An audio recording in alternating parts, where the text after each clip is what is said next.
Mpenzi mtazamaji, karibu tena katika kipindi cha ofisi ya Rais TAMISEMI kinachokuletea maendeleo na mafanikio ya miradi mbalimbali ya uboreshaji wa miundombinu na huduma kwa jamii inayotekelezwa katika mamlaka za serikali za mitaa.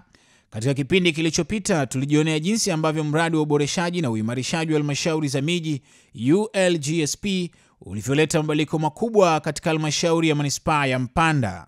Leo katika kipindi chetu tutajionea utekelezaji wa mradi huu unavyoendelea katika halmashauri ya manispaa ya Iringa. Mradi wa uendelezaji miji kihistoria katika manispaa ya Iringa ulibuniwa katika kipindi cha mwaka 2013-14 ambapo rasmi mradi ukaanza katika mwaka wa fedha 2014-15 ambao kwa jumla bajeti ambayo ilikuwa imetengwa ni bilioni 19.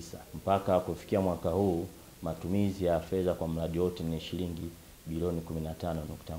Ambao katika mradi huu tumetekeleza miradi mbalimbali. Kuna ujenzi wa barabara kwa urefu wa kilomita 5.8, kuna ujenzi wa stendi ya mabasi, stendi kubwa, kuna ujenzi wa soko na kuna ununuzi wa vifaa ambao tumeweza kununua magari mawili kwa ajili ya kuzolea taka na tumeweza kununua skip bucket 50 kwa ajili ya kubebea taka na tumeweza kununua vifaa kwa ajili ya upimaji na mpangaji wa miji. Kuna kifaa ambacho ni cha kisasa zaidi inaitwa RTK. Kwa hiyo kupitia mradi huo tumeweza kununua na hivyo vitu na ambavyo imefikia thamani ya shilingi bilioni 15.1. Barabara tunazojenga ni za ubora wa kiwango cha asphalt concrete, yani lami ngumu. Barabara hizi zinadumu kwa muda wa miaka 25 hadi 30. Tofauti na barabara ambazo tumekuwa tukijenga hapo awali ambazo ni surface dressing ambazo zilikuwa zinadumu miaka 10 hadi 15.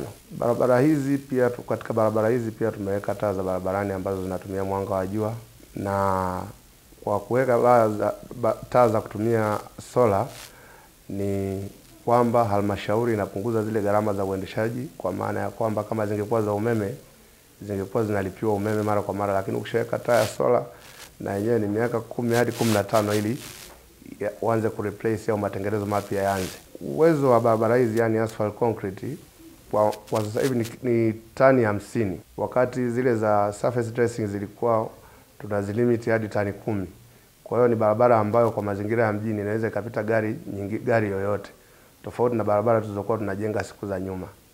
Kwa hiyo kupitia katika mradi huu jumla ya kilomita 5.8 zilizopatikana kupitia ULGSP za lami ngumu, ambayo awamu ya kwanza ilikuwa ni Samora mashine 3 mkoa, tulipata kilomita 3.4 na awamu ya pili tukapata kilomita 2.4 kutoka Don Bosco kwenda Mawelewele.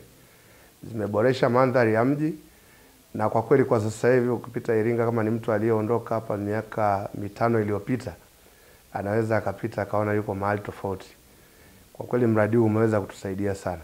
Aze na mradi mkubwa wa stendi ambao kimsingi ile stendi kwa Tanzania hapa ndani inaweza kuwa ni ya kwanza. Kwa mfano hasa ikitizama stendi ambazo zipo labda hii ya Dar es Salaam inayojengwa, lakini kwa sasa hivi itakuwa ni stendi mfano. Lakini ninasema hivi kwa maana moja. Kwanza kabisa tumetengeneza kwa maana tutanisha vibanda 150 ambavyo vitakao ni vya mamalishe. Watu hawa tunaamini watapata manufaa makubwa baada ya kupata ajira, na kwa sababu stendi ni neno ambalo linakusanya watu wengi. Lakini sambamba na hilo ile stendi tumeitenga kwa ajili ya kuna eneo limetengwa kwa ajili ya kupaki mabasi 60 kwa wakati mmoja. Lakini bado upande mwingine tumetenga garage ndogo ambayo kishaisha tunakisia walau magari 10 yatakuwa yanafanywa service kwa maana ya kuhakikisha magari kabla hayaondoka yanarekebishwa.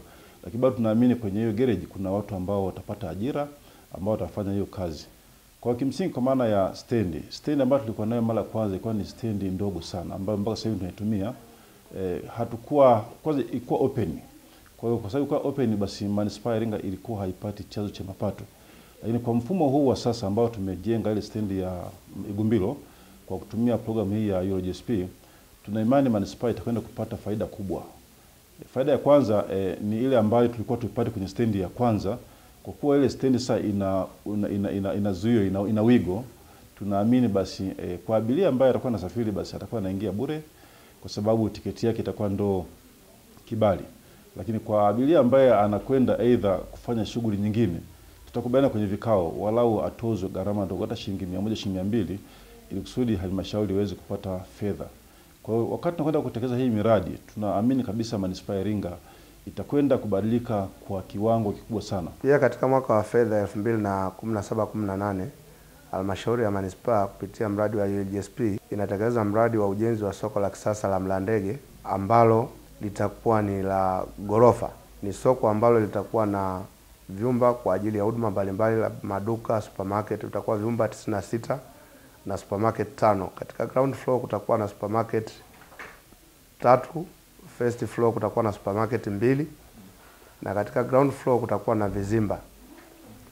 Kwa hiyo na kwenye first floor kutakuwa na eneo kubwa kwa ajili ya kumwaga vitu mbalimbali kama vinavyopatikana katika sokoni kama matunda, ndizi, viazi, kuna eneo kubwa.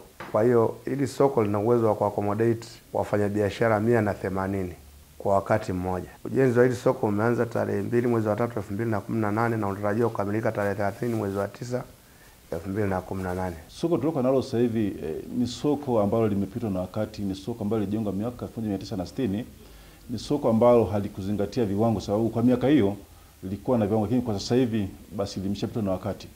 Kwa ile soko ambalo limejengwa sasa hivi, tunaamini kabisa manispaa ya Iringa atakwenda kupata faida kubwa kiuchumi, lakini pia na wananchi. Lakini limetengenezwa ni la kisasa kweli. Tutakuwa na vibanda nje ambavyo vinazunguka takriban 100, na ile milango tunaamini kabisa watu wa manispaa ya Iringa watafanya biashara eneo hilo, lakini bado pamoja na hilo na manispaa itaweza kupata faida kubwa. Sisi tumepokea kwa furaha ujenzi wa soko la Mlandege. Kwanza hapo awali soko letu tuseme ilikuwa halina uchangamfu wa biashara kwa sababu hata miundombinu ilikuwa mibaya. Vibanda vyenyewe havikujengwa katika mpangilio. Sisi kama wafanyabiashara Mlandege tumefurahi sana kwa huo ujenzi wa soko hilo. Labda mategemeo yetu ya baadaye tunategemea hii soko likiisha, labda baadaye na sisi biashara itakuwa ni nzuri. Pamoja ikiwepo na ujenzi wa hiyo barabara, watalii watapenda kuja kuliona hili soko limejengwa likoje, lina nini, vitu ambavyo viko mle ndani. Kwangu mimi nafsi nafikiri kidogo kipato kitaongezeka kwa sababu kila mtu anataka atoke mbali aje aone hilo soko la kimataifa pale likoje. Je, kuna bidhaa gani ambazo zinapatikana pale? Awali watu waizoea tunauza mali mbichi, hamna maduka, hamna nini. Lakini sasa hizi wakija watakuta kuna mali mbichi, kuna mali kavu, kuna gorofa pale. Tunategemea kwenye ile gorofa labda ndio tukaa kuna ukumbi. Kwenye ile gorofa tunategemea zaka kuna parking, kuna nini. Kwa hiyo watu wengi watavutiwa kuja kuangalia je lile soko la kitaifa lina nini pale. Kwa hiyo tunategemea hata sio yenyewe biashara itakuwa nzuri tofauti na ilivyokuwa awali. Mradi huu au soko hili tumempokea kwa furaha kubwa, kwa mikono miwili. Tunashukuru serikali. Sisi wananchi tunayozunguka soko hili na pembezoni mwa soko hili tunaweza tukanufaika na soko hili kwa sababu kama halmashauri au TAMISEMI hiyo itadhibiti visoko vidogo vidogo au vigenge, kwamba mtu ana duka au ana nyumba kadhaa hapo basi anauza vitu ambavyo vinapatikanika sokoni, vikadhibitiwa vile vikaja kwenye hili soko, basi tunaweza tukanufaika kwanza kwa maboresho, kwamba tutapata halmashauri itapata kodi, inaweza kaanzisha mradi tena mwingine. Hata tunayozunguka soko tayari tutakuwa na wateja ambao wana movement ya kuingia na kutoka. Tukitoa Mbeya, kwa sababu Mbeya ina Mwanjerwa, kwa hiyo sisi kuanzia Njombe nadhani tunaweza tukafika mpaka Morogoro. Hili inaweza kawa ni soko kubwa, hata Dodoma hawana soko kama hili. Kwa bado Iringa tutakuwa na soko zuri la kisasa kubwa. Sasa tuwaombe watawala ni namna gani watalidhibiti leakage ya hivi mzigo vidogo vidogo, isionekane mzigo mwingine unashuka Ipogoro, sijui mzigo mwingine unashuka wapi, sijui mwingine. Mimi niwapongeze wote. Kwanza nipongeza serikali, pili naipongeza halmashauri kwa kusimamia vizuri huu mradi, japo hujaisha, lakini ukiisha na maana ndio tutatoa pongezi vizuri zaidi. Maana tunaweza tukasifia kumbe labda ikawa si hivyo tunavyotegemea, ikawa soko labda haliko standard. Maana hapa ni mwanzo tu. Mpenzi mtazamaji, umejionea mwenyewe jinsi ambavyo mradi huu unavyoendelea kubadilisha kabisa taswira ya manispaa ya Iringa na kubadilisha kabisa sura ya mji huu unaosifika kwa usafi. Miundombinu imeboreka na kurahisisha huduma za usafiri. Mazingira ya mji pia yanapendeza na kuifanya Iringa kuwa mji unaovutia na kuwa kichocheo cha uwekezaji. Hakika mradi huu umekuwa ni chachu ya kuleta maendeleo kwa halmashauri na wananchi kwa ujumla. Hapa tupo barabara ya Mashine Tatu Mkwawa pamoja na Mawelele Don Bosco, ambapo barabara hii imefadhiliwa na mradi wa ULGSP ambao umekuwa ni faida sana kwa wananchi wa manispaa Iringa. Hapo nyuma barabara hii ilikuwa ikiwa na adha kubwa kwa wananchi wa manispaa Iringa, kwani ilikuwa haipitiki kwa urahisi. Ilikuwa ni barabara ambayo iko rafu. Wajawazito wanapokuwa wanaenda hospitalini ilikuwa inaleta usumbufu kwao, lakini baada ya kutengeneza barabara hii, kwanza kabisa imesaidia katika miundombinu. Pili, nyumba ambazo ziko kando kando ya barabara zimepanda thamani kwa kiasi kikubwa kwa sababu barabara ipo, na biashara ambazo zilikuwa kando kando ya barabara hii zimeboreshwa, zimekuwa kubwa. Kwa hiyo manispaa inapata kipato chake kupitia pia barabara hizi. Pia barabara hii ina taa ambazo hapo nyuma barabara ilikuwa haina taa, barabara ilikuwa haipitiki kama ambavyo sasa hivi inapitika. Na upande huu wa Mawelele Don Bosco kulikuwa kuna wezi sana, kulikuwa kuna vibaka maeneo haya. Lakini taa sasa hivi zinawaka full time na wananchi wanafurahia barabara hii kiuchumi, kimiundombinu kawaida kwa ajili ya watoto wanapoenda shuleni, kwa sababu inakuwa ni rahisi na irahisisha sana mawasiliano kutoka sehemu moja kwenda sehemu nyingine. Utekelezaji wa miradi ya ULGSP imeleta mapinduzi sana katika manispaa yetu ya Iringa. Kwanza tunapoangalia kiuchumi, kwanza katika hii miradi ya ULGSP kiuchumi, kwanza imeleta ajira. Sababu kipindi hii miradi inapotekelezwa kuna ajira mbalimbali ambazo zilitolewa kwa wale watu ambao walikuwa wanajihusisha na hii miradi. Kwa hiyo ilitengeneza ajira. Pili, kitu kingine, hii miradi ambayo imeweza kutusaidia katika halmashauri yetu ya manispaa ya Iringa, kwa mfano kwa upande wa soko ambalo linaendelea kujengwa na stendi, pale mapato ya halmashauri yataongezeka. Tunategemea kwamba huu mradi wa soko pamoja na stendi ambao almost stendi nayo imeshakamilika, itakapoanza kufanya kazi itasaidia sana kuongeza mapato ya ndani ya halmashauri. Pia hii miradi imesaidia kwa sababu miradi imetekelezeka ni mingi. Kwa mfano miradi ya barabara, pia sio tu kwa ajili ya halmashauri, pia hii miradi imeweza itaongeza hata mapato ya jamii, kwa sababu pale kama ile soko litakapomalizika, ile soko la kisasa, tuna vizimba pale ambapo wananchi mbalimbali wataweza kufanya biashara zao. Kwa hiyo tunategemea hali za kiuchumi za wananchi wetu wa manispaa ya Iringa zitaimarika na hatimaye ile pato lao la ndani litaongezeka. Kwa hiyo hii miradi imeweza kutusaidia sana katika halmashauri yetu ya manispaa ya Iringa. Hakika serikali ya awamu ya 5 chini ya Rais Dr. John Pombe Magufuli imedhamiria kuboresha maisha ya wananchi wake, hasa wale wa hali ya chini, kwa kuboresha miundombinu na huduma za kijamii kama ilivyoahidi na kuendeleza kutekeleza. Miongoni mwa maeneo muhimu yanayopewa kipaumbele kupitia mradi huu ni pamoja na uboreshaji wa ukusanyaji wa mapato ya ndani ili kuzisaidia halmashauri kuwa na uwezo wa kujiendesha. Mfumo wa ukusanyaji mapato kwa njia ya kielektroniki, Local Government Revenue Collection Information System, ulibuniwa na serikali kupitia ofisi ya Rais TAMISEMI ili kudhibiti upotevu wa mapato, kurahisisha utoaji wa huduma na kuongeza ufanisi katika ukusanyaji wa mapato. Manispaa ya Iringa imepiga hatua kubwa katika matumizi ya mfumo huu. Wakati tunatumia manyo, matatizo yalikuwa mengi, lakini mengi yalikuwa kiutendaji hasa. Kwa mfano, ukiniomba takwimu za vyanzo ambavyo natakiwa nipate na kwamba takwimu zipoje, nisingeweza kupata. Kwa hiyo sasa hivi tuna urahisi wa kupata takwimu. Lakini pia ukiniomba taarifa ya makusanyo, mwanzo ilibidi nichukue siku 1-2 kujumlisha. Lakini sasa hivi ukiniambia sasa hivi na printia tu nakupa. Lakini pia tulikuwa na gharama za uendeshaji. Kwa mfano, sisi vyanzo vingine vinabadilika kila mwaka. Kuna printing ya vitabu sana, kuvinunua, kuvisambaza, kutunza na vitu vingine. Sasa hivi hatuna hilo. Kwa hiyo ni mambo yamebadilika. Lakini pia na kingine, kuna tatizo la uaminifu wa watumishi, hasa ubadhirifu. Kuna tatizo la carbon slipping kwa watu ambao tulikuwa hapo. Kwa sababu zile stakabadhi au vile vitu tulikuwa tunawapatia, vingine vilikuwa vya kutumia kaboni. Kwa hiyo mkuta mtu amekusanya shilingi 100,000 anaandika shilingi 1,000. Na kingine ambacho naweza nikazungumzia faida za huu mfumo. Kwanza tumeongeza mapato. Nikizungumzia tu hapa nijaribu ushuru wa maegesho na wa stendi ambao Mwaka juzi tulikuwa tumekisia milioni 450. Tukakusana 495 baada ya mfumo, kwa sababu mfumo umeanza mwaka mmoja nyuma. Mwaka jana ambao tumemaliza, tumefunga juzi, tulikisia milioni 480. Lakini sasa tumekusanya milioni 525. Kwa hiyo hapo ndio kwanza takwimu tumeboresha. Magari yote yanayoingia yamesajiliwa. Tumeingiza ndani. Gari namba fulani linaenda Mbeya, yote tunayo. Gari namba fulani linaenda Iringa, yote tunayo. Kwa hiyo hapo tunakuwa tunajua. Lakini pia na ile kila chembe ya fedha inayoingia mle ndani inakusanywa. Kwa hiyo mimi naona mfumo umetusaidia sana. Yaani mapato yanapanda gradually. Hata nikiangalia budget mwaka juzi bilioni 3 na milioni 779. Faida nyingine ya huu mfumo, hasa upande wa budgeting. Budget imekuwa ikikuwa gradually. Mwaka juzi tulikuwa na bilioni 3.7. Mwaka jana tulikuwa na bilioni 4.1. Lakini mwaka huu pia tunazo bilioni 4. Pamoja na kwamba kuna chanzo cha property tax kilichukua na serikali kuu. Pamoja na hizi asilimia ya ardhi ya mapato ya ardhi ambayo tunatakiwa turudishwe. Kwa hiyo hapo unakuta kwamba kwa vile tuna takwimu nzuri, tumekuwa tukiona sisi budgeting process yetu inakuwa inapanda. Compliance ya walipa kodi ni kubwa. Hapo sasa walipa kodi sasa hawaji, sisi wanakuja tunawapa bili. Wanakwenda benki wao wenyewe.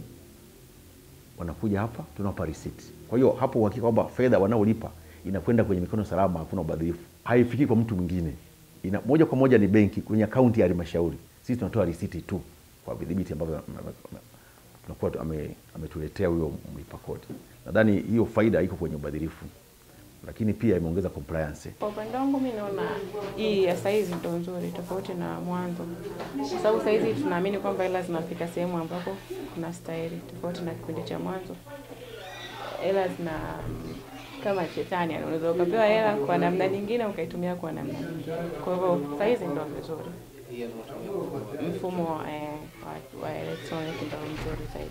Huduma imeboreka kwa sababu saizi ipo haraka tofauti na mwanzo.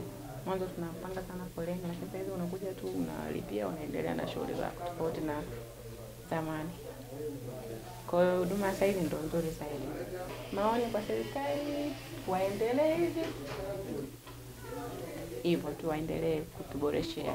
Mpenzi mtazamaji, ili kuziimarisha halmashauri zinazotekeleza mradi ziweze kuendana na kasi ya mabadiliko ya kisasa katika utendaji kazi na utoaji wa huduma bora kwa wananchi, mradi umeiwezesha halmashauri ya manispaa ya Iringa kuboresha mifumo, kununua vifaa mbalimbali pamoja na kuwezesha utoaji wa mafunzo kwa watendaji wote kuanzia ngazi za chini pamoja na madiwani ambao ndio wawakilishi wa wananchi. Katika kipengele cha kujengea uwezo tunaangalia zaidi katika swala la training, hizi short term trainings kwa maana ya capacity building, lakini pia tunaangalia issue ya retooling, mambo ya vifaa, kwa ajili ya vifaa. Sasa sisi toka mradi umeanza mpaka sasa hivi tumeweza kufanya vyote. Tumeweza kufanya mafunzo kwa watumishi, lakini kwa wajumbe mbalimbali wa kamati, kuanzia ngazi ya halmashauri hadi ngazi ya kata. Tumeweza kufanya hivyo. Kwa mfano tumeweza kutoa mafunzo kwa kamati ya malalamiko katika ngazi ya halmashauri, lakini katika ngazi ya mitaa pia na kata, na maana zile grievance committees. Na kabla ya hapo, kabla mradi tulikuwa tuna hii kitu kwa sababu ni kitu kigeni sana kama grievance committee.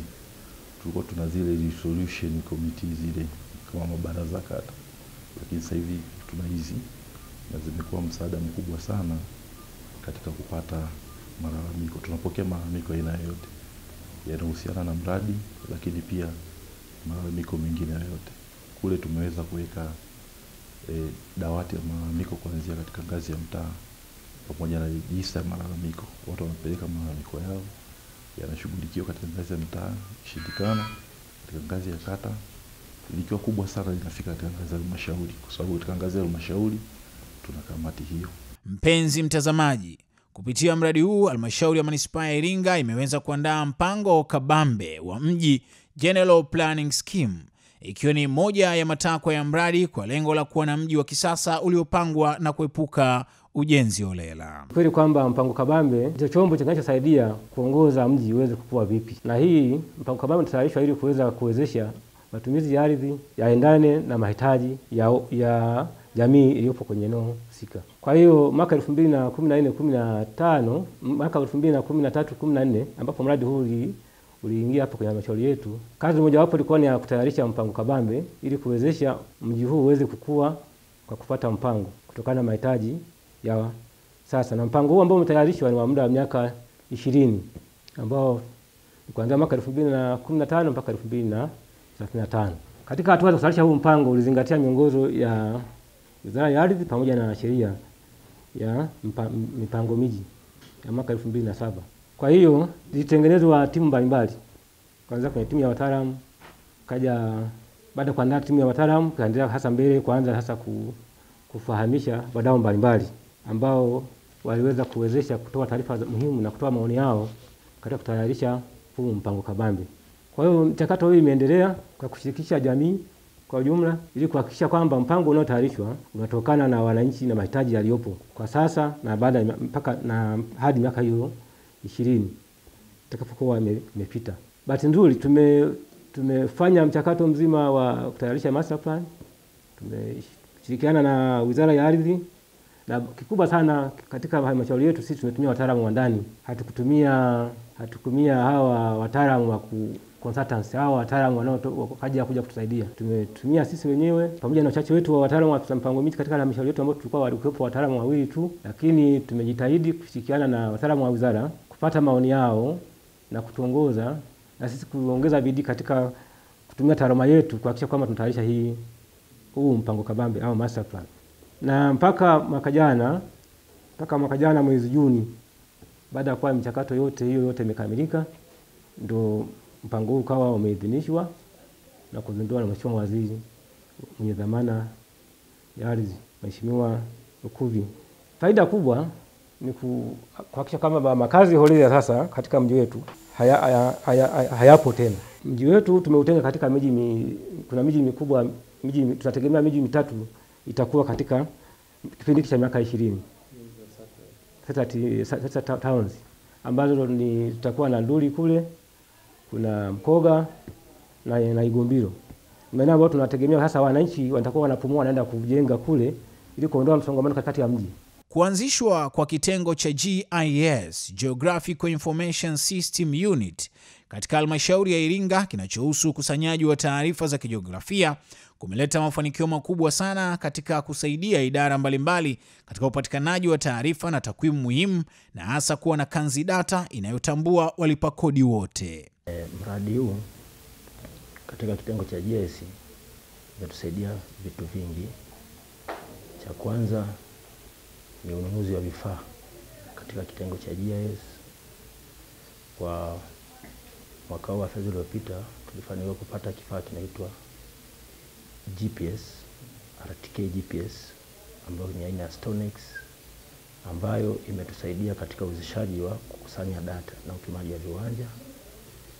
Pia tumepata satellite image, ambayo satellite image zimetusaidia katika kudigitize nyumba kutoka katika satellite image na kuziweka katika database, na hizo nyumba zinakuwa na position yake. Kwa sababu ukitaka kuitrack kama nyumba sehemu inapatikana wapi, nyumba fulani ya mtu fulani inakuwa na jina la huyo mtu, inapatikana sehemu fulani, kwa kutumia zile handheld unaweza kuitrack ile nyumba kaitafuta kwa sehemu fulani, ambayo baadaye unaweza kutafuta kama ukaangalia kama je, huyo mtu amelipia hiyo jengo au hajalipia hiyo kodi ya jengo. Mpenzi mtazamaji, ushirikishwaji wa wananchi katika shughuli za mradi na uzingatiaji wa taratibu za kimazingira kuanzia hatua za awali, wakati wa utekelezaji na baada ya mradi kukamilika ni mambo yanayopewa umuhimu wa kipekee katika utekelezaji wa mradi huu wa ULGSP.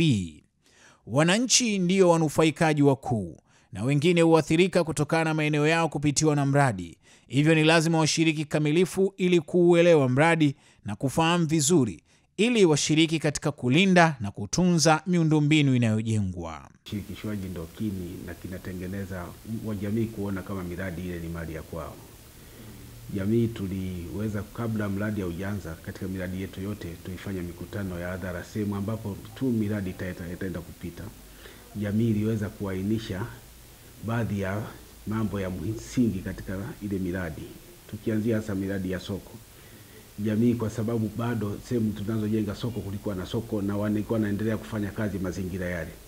Jamii sasa waliainisha ni vitu gani wao wanafikiri vitakuwa vinafaa kuwepo pale sokoni kwao, na wao wenyewe wakatengeneza jinsi gani, bidhaa gani zitakazouzwa pale. Kabla ya kutengeneza design, jamii ilitengeneza yenyewe matakwa yao yenyewe, kwa sababu soko ni la kwao wenyewe badala ya kuwa soko la sisi.